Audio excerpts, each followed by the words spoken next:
जम्मू कश्मीर के अंदर तामीर और तरक्की के हवाले से बड़े बड़े नारे तो दिए जा रहे हैं और अब खबर ये है कि मुख्तलिफ मिनिस्टर जो है पब्लिक आउटरीच प्रोग्राम के तहत जम्मू कश्मीर के अंदर आ रहे हैं और इसी पब्लिक आउटरीच प्रोग्राम के तहत पंचायती राज के जो मिनिस्टर ऑफ स्टेट है कपिल पाटिल वो पुंछ के 2 दिन के दौरे पर वहां पर मौजूद है, जिस दौरान उन्होंने कई प्रोजेक्टों के हवाले से जानकारी दी और ये भी साफ कहा कि मिशन मोदी जो डेवलपमेंट का है और एट द लास्ट विलेज तक जो जाने की बात है उसको किसी भी कीमत तक पूरा किया जाएगा। और जब सवालात ये बड़ा इंपॉर्टेंट है, ये लगातार कहा जा रहा है, लेकिन सवाल ये है कि जो सिलेक्टेड रिप्रेजेंटेटिव्स है, जो सिलेक्टेड आवाज़ें हैं, उन आवाज़ों की तरफ से डिसेंट नोट आ रहा है। उनका मानना है कि जो कुछ स्टेज पर कहा जा रहा है और जो कुछ ग्राउंड रियलिटी है उसमें बहुत ज़्यादा आसमान ज़मीन का फ़र्क है और यही वजह है कि मिनिस्टर्स के सामने किसी को बात करने की इजाजत नहीं दी जा रही है। यह पहला मौका नहीं होगा जब पुंछ से इस तरीके की आवाज आई हो, इससे पहले भी कई अजला से इस तरीके की आवाजें आई है। ये जनाब तस्वीरें आपके सामने, लेकिन मिनिस्टर क्या कुछ कह रहे हैं और जुगल किशोर शर्मा जी क्या कुछ कह रहे हैं जो पार्लियामेंट भी है, इन दोनों को आप सुन लीजिएगा। उसके साथ हम ग्राउंड जीरो पर चलेंगे जहां से शफीक मीर साहब मेरे साथ ज्वाइन कर चुके हैं और इमरान जफर साहब, दोनों मोहतरम हैं, दोनों इलेक्टेड है, लेकिन आवाज इनकी सुनना बहुत ज्यादा जरूरी है क्योंकि गुस्सा इलेक्टेड रिप्रेजेंटेटिव्स के सर पर बहुत ज्यादा है। मैंने देखा यहाँ पे जो लोग हैं पुंछ का विकास चाहते हैं, सबकी सोच एक ही है, जल्द से जल्द पुंछ में रोजगार की सुविधा उपलब्ध हो, यहाँ पे गांव में रोड की सुविधा हो, पानी की सुविधा हो, हेल्थ की सुविधा हो। ये सारी समस्या जहाँ पे है वो समस्या को मैंने देखा है और जिस जिस डिपार्टमेंट से संबंधित हैं उन डिपार्टमेंट से मैं जाके बात करूँगा, उनको जो मुझे जो आवेदन प्राप्त हुआ है उनको दूंगा। लेकिन एक बात यहाँ पे मुझे अच्छी लगी कि सब लोग भाईचारे के साथ रहते हैं और सबके मन में यही है कि हमारा पुंछ का टूरिज्म अगर डेवलप होता है तो यहाँ पे रोजगार बढ़ेगा। और इसके बारे में भी डीसीजी साहब ने कहा है कि उन्होंने एक प्रपोजल भेजा है और सांसद जी और मैं, हम दोनों ने इस बात को तय किया है कि आगे चल के एलजी साहब के साथ बैठ के जो ये मसले हैं उनके लेवल के हैं तो उनके पास बैठ के उसमें से हल निकालने की कोशिश हम लोग करेंगे।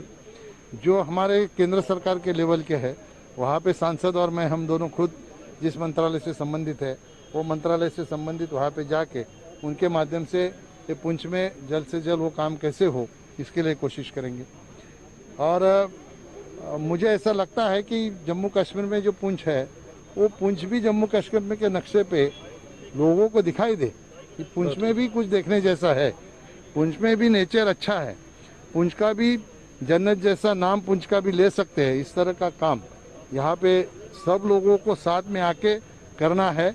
मैंने सबसे आह्वान किया है कि हम लोग सब साथ मिलकर अगर काम करेंगे तो अच्छी तरह से हम लोग पुंछ को डेवलप करेंगे। हमारा सर पे खड़ी है चोट, उसके ब्रिज की काफी देर से काफी खस्ता हालत है, उस पे सर उसके लिए किस तरह का काम जो है कर रहे हैं? देखो ऐसा है, भी मैंने वो बात को देखा नहीं, उसको मैं समझ लूंगा।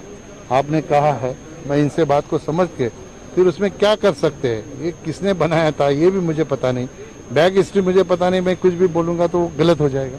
केंद्र सरकार के माध्यम से हम लोग कोशिश कर रहे हैं, अभी मुझे भी उन लोगों ने आवेदन दिया, मुझे मिले, हम लोग उसमें से रास्ता निकालने की कोशिश कर रहे हैं। पुंछ में 2 दिन से हमारे केंद्रीय मंत्री पंचायत राज के एमओएस कपिल पाटिल जी जो है वो प्रवास पर थे और आपने देखा होगा कि वो भिन्न भिन्न लोगों से मिल रहे थे और कई ग्रामीण क्षेत्रों में गए, लोरन भी गए और बॉर्डर क्षेत्र में भी गए, पुंछ में बैठकर लोगों से मिले। मकसद एक ही है कि इस पुंछ जिला का विकास कैसे हो और विकास के लिए और क्या क्या करना है। तो तरह तरह के जो डेपुटेशन मिले उन सब ने पुंछ के विकास की बात जहां पर रखी है। इसके साथ ही हमारे चुने हुए बीडीसी और सरपंच महोदय भी जो है वो मिले हैं।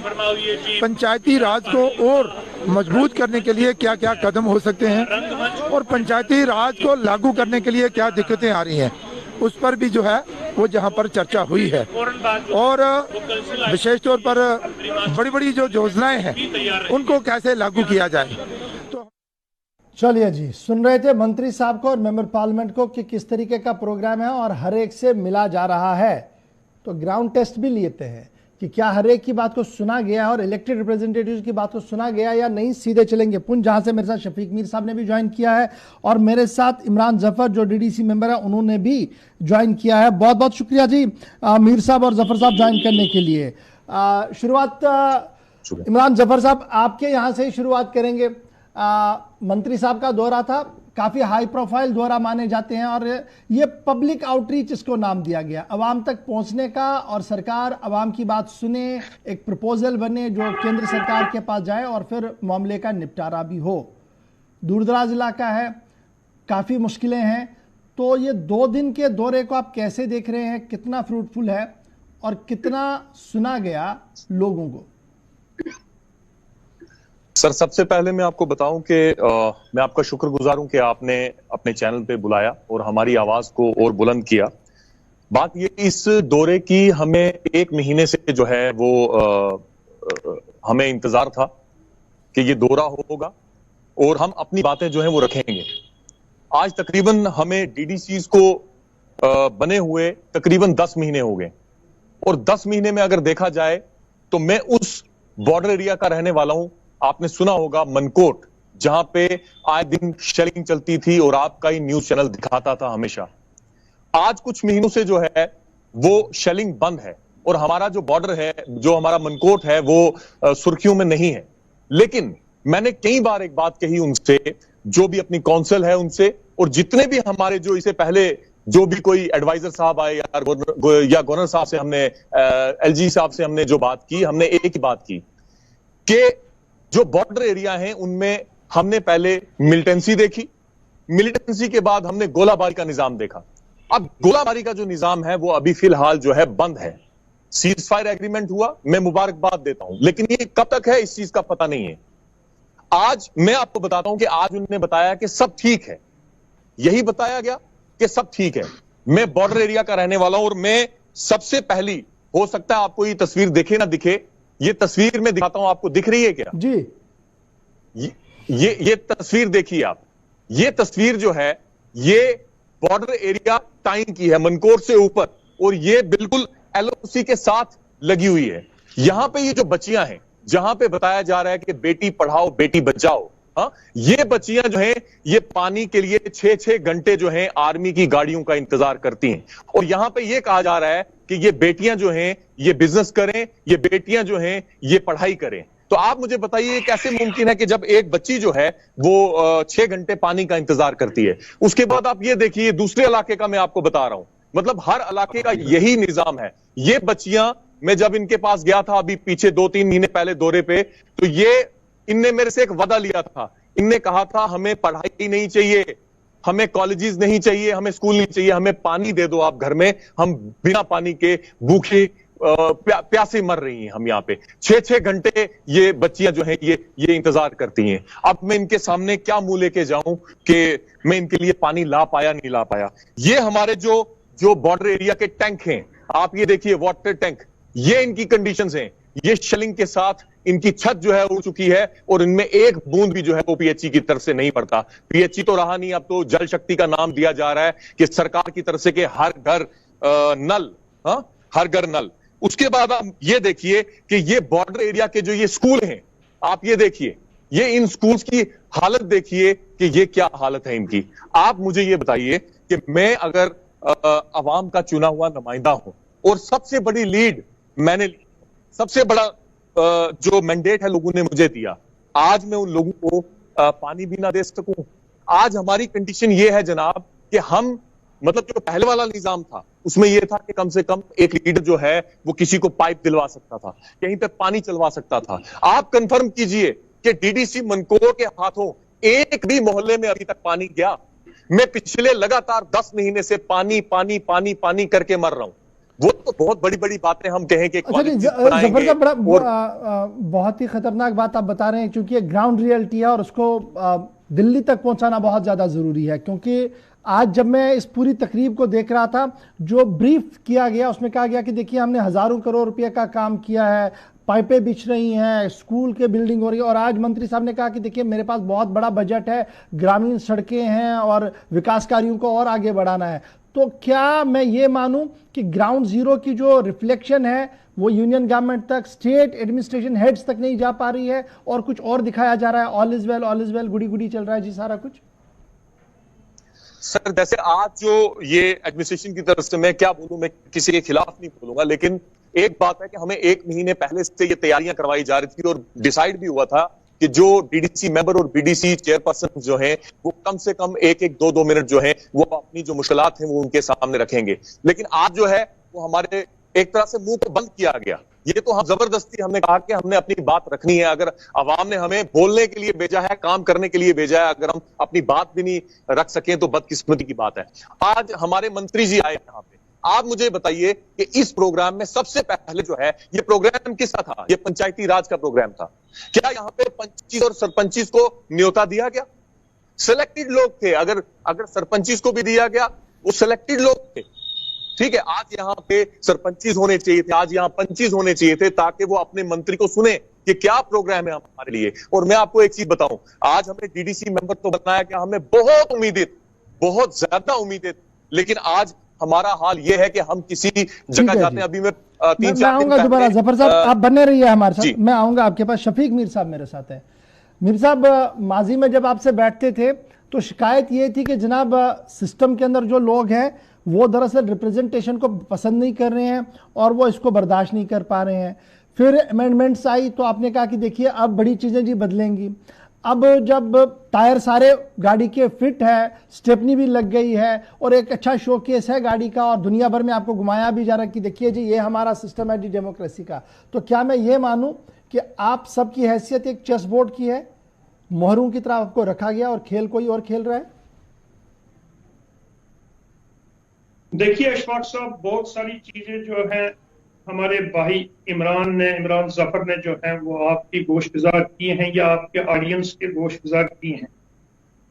मैं आपको बताऊं कि गुज़श्ता 1 महीने से ज़ायद अरसे से जम्मू कश्मीर के हर जिला के अंदर और ब्लॉक के अंदर ये तमाशा चल रहा है जिसको पब्लिक आउटरीच प्रोग्राम का नाम दिया गया है।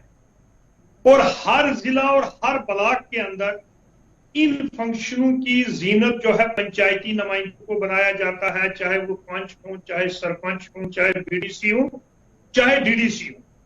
इन्हीं को इन प्रोग्रामों की जीनत बनाया जाता है, जिसको बहुत जिस तरीके से आप ये कह रहे हैं कि मोरू के तौर पर इस्तेमाल किया जाता है और दिखाया जाता है कि वहां पर एक बहुत बड़ा सशक्त, जिसको हिंदी में कहते हैं पंचायती निजाम हमने कायम किया है, हमारे मंत्री मरकज के गए हैं, पंचायत के लोगों ने अपने लोगों की बात की, आपके सामने रखी है और मसलों का जो है वो हल किया जा रहा है।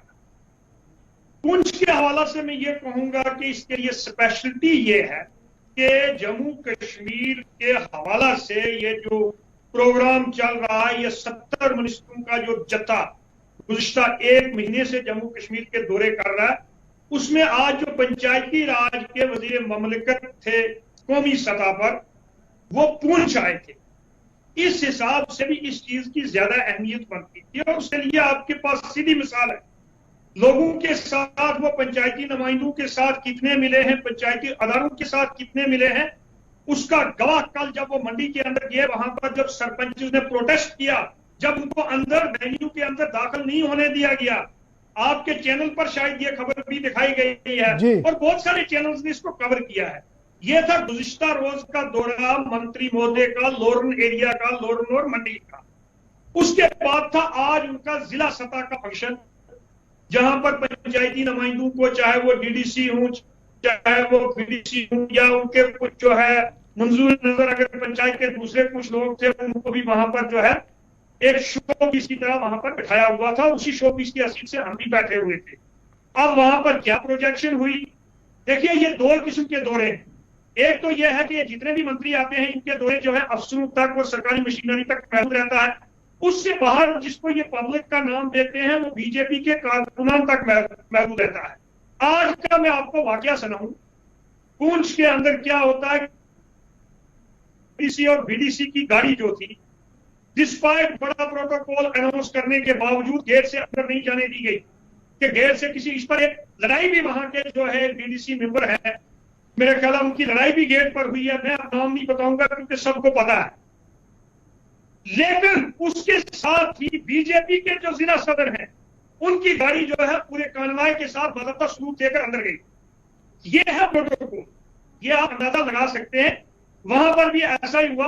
मंत्री साहब बोले, जो बीजेपी के मंत्री साहब, मेंबर पार्लियामेंट साहब बोले जो बीजेपी जमात के, या चेयरपर्सन वहां की जो बोली जो बीजेपी के बनाए हुए चेयरपर्सन वहां पर है। बस यही कुछ तमाशा उन्होंने किया और उसके बाद अफसरों ने अपना जो है प्रोग्राम पेश किया। तो ये कोई भी आवाम की बात करता, कोई चुना हुआ नुमाइंदा, चाहे वो डीडीसी होता, चाहे वो बीडीसी के चेयरपर्सन होते, वो अपने इलाके की या पंचायती राज की बात, साहब हमें क्या कोई बताएगा? हमें कोई नहीं बता सकता। जम्मू कश्मीर के अंदर पंचायती राज जो है, ये किसी ब्यूरोक्रेट की मरहूम मिन्नत नहीं है, ये उसकी देन नहीं है, यह किसी बीजेपी या किसी सियासी जमात की देन नहीं है। जम्मू कश्मीर के अंदर जो पंचायती राज, जिसको इस वक्त बड़े फख्र से और बड़ा गला फाड़ फाड़ के दिखाया जाता है कि हमारी बहुत बड़ी अचीवमेंट है, जम्मू कश्मीर के अंदर पंचायती राज को खड़ा करने वाले हम लोग हैं, जिन्होंने जम्मू कश्मीर के अंदर इस पंचायती राज को खड़ा करने की खातिर बहुत बड़ी कुर्बानियां दी हैं। हमारे 22 लोग जो है सरपंच शहीद ठीक है ना, ये बात सही है जी, 3 दर्जन के करीब जख्मी हुए। उसके बावजूद भी, मैं आपको बात मुकम्मल मुझे करने दीजिए जी, हालत यह है कि जिस पंचायती राज का डंडोरा पीटा जा रहा है पूरे मुल्क के अंदर, उन्हीं नुमाइंदों की बात जब नहीं सुनी गई तो फिर किसकी बात थी? राइट सर, मैं आऊंगा इसी पर, मैं इसी बात को और कंटिन्यू करूंगा, ताकि ये उम्मीद करूंगा कि वजारत दाखिला के जो जिम्मेदार लोग हैं वो इस बात को समझे कि जो प्रोजेक्शंस अखबारों के अंदर है, जो प्रोजेक्शन शायद आपके फाइलों के अंदर, वो ग्राउंड जीरो पे नहीं है। ग्राउंड जीरो कुछ और कह रहा है और उसकी डिमांड कुछ और है। शायद ये जो गैप बढ़ रहा है, इसकी वजह से हालात भी हमारे हाथ से फिसल रहे हैं। मैं इमरान आपके पास आऊंगा। हमने आज तो आउटरीच प्रोग्राम देखा, इससे पहले हमने देखा कि गवर्नर साहब जो 2 रह चुके हैं, हमारे लेफ्टिनेंट गवर्नर साहब, उन्होंने भी गांव-गांव जाने की बातें कही, और साबिका सत्यपाल मलिक साहब ने लाहौर लश्कर लेकर भी पहाड़ी इलाकों का दौरा किया और कहा कि देखिए जी बड़ी चीजें बदलेंगी। तब भी यही सवाल था कि जनाब जिस आउटरीच को लेकर आप आ रहे हैं, जो आप वादे कर रहे हैं, वो लेफ्टिनेंट स्पिरिट उतर नहीं रहे हैं ग्राउंड पर। और फिर कहा गया कि अब तो हम डोमेन एक बनाएंगे जी, एक वेबसाइट होगी जिसमें सारी बातें खुलकर होगी कि कितना काम हुआ कितना नहीं हुआ। क्या मैं ये मानूं कि उससे हमने सीखा नहीं और इससे सीखने की कोशिश नहीं? देखिए सर, जहां तक बात है, आपने बात की कि पिछले कई सालों से जो है वो ये बताया जा रहा है कि हम बहुत काम कर रहे हैं और हम गांव-गांव में जाके देख रहे हैं। मैं सबको बताता हूं कि मतलब मेरे इलाके में आप आइए, ठीक है। हमेशा एक मैं कल किस इलाके में गया था? शहीद औरंगजेब के इलाके में गया था मैं जी, ठीक है। और जब हमारा नौजवान जो है वो अपने मुल्क के लिए अपनी जान देता है, तो नेशनल टीवीज में जो है उनको सलामी दी जाती है, एक वो भी ड्रामा किया जाता है। मैं कल उसके गांव में गया हुआ था, मेरे साथ एक बेचारा बुजुर्ग था 70 साल का, 6 किलोमीटर वो पैदल मेरे साथ चला, एक घड़ा उठा के चला।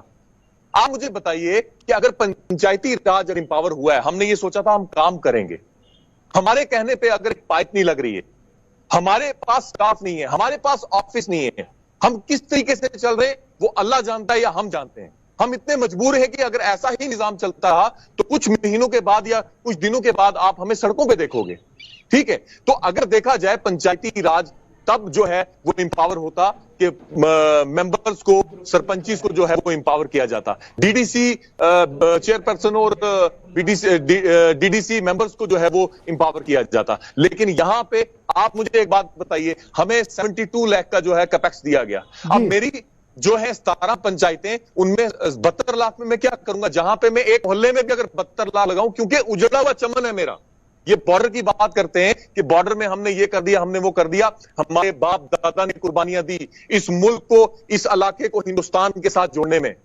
ठीक है, अगर हम आर्मी का साथ नहीं देते तो आज यहां पे हिंदुस्तान नहीं होता। हमारी बहुत बड़ी कुर्बानी है। आज हमारे लोग जो हैं वो सिर्फ दिखाया जा रहा है कि हम बहुत बड़ा कुछ कर रहे हैं, पानी के लिए तरस रहे हैं जनाब। राइट सर, मैं इमरान आऊंगा आपके भी। एक लास्ट कमेंट मैंने शफीक साहब आपसे लेना, क्योंकि बड़ी खबर श्रीनगर से आ रही है, मैंने उधर भी जाना है। शफीक साहब ये बताइएगा कि इस सिचुएशन के बीच एक बड़ा रोल बनता है घर के मुखिया का, लेफ्टिनेंट गवर्नर साहब का, और क्या ये सारी बातें, ये सारी मुश्किलें लेफ्टिनेंट गवर्नर साहब के नोटिस में है या मिनिस्टर फॉर होम के नोटिस में है? क्या उनके साथ कोई राब्ता करने की कभी कोशिश की गई कि देखिए जो निजाम आप बता रहे हैं, जिसकी पावर पॉइंट प्रेजेंटेशन आपको दिखाई जा रही है राजभवन के अंदर, वो सही है, लेकिन ग्राउंड पर आके भी देखिएगा जरा। देखिए अशफाक साहब, ये आज की बात नहीं है। अब नए तरीके से जो लेफ्टिनेंट गवर्नर साहब को हमने कुछ नहीं बताना। जब लेफ्टिनेंट गवर्नर साहब तशरीफ लाए थे जम्मू कश्मीर के अंदर, तो मुझे लगता है 1 महीने या 15 दिन के अंदर अंदर SKICC श्रीनगर के अंदर जो है BDC चेयरपर्सन और सरपंचेस जो थे उनका एक इजलास उन्होंने किया था, और उसमें मैं खुद बोला था जी, पंचायती निजाम की क्या सूरत हाल है, पंचायत के लोगों के पास क्या इख्तियारात हैं, उनका प्रोटोकॉल क्या है, ये तमाम चीजें हमने निशानदेही करके उनको बताई थी। तो मुझे नहीं लगता है कि गुज़िश्ता 1 साल से ऐलानात के अलावा कोई चीज इस किस्म की हुई है, बल्कि जो एग्जिस्टिंग पावर्स यहाँ पर एक सरपंच की या पंचायत की हुआ करती थी इससे पहले, उनको भी कर्टेल कर दिया गया है, उनको भी कन्फाइन कर दिया गया है। मुझे लगता है इस वक्त पंचायती system despite 3 tier system in place, इस वक्त जो है जो असल सतह में जो पंचायत होती है, जो पंचायत हल्का आपका है, जो ब्लॉक काउंसिल है, जहां से आपकी प्लानिंग स्टार्ट होती है, मुझे लगता है वो कंप्लीट तरीके से पावरलेस और वॉइसलेस होकर रह गया। बहुत बहुत शुक्रिया जी शफीक मीर साहब।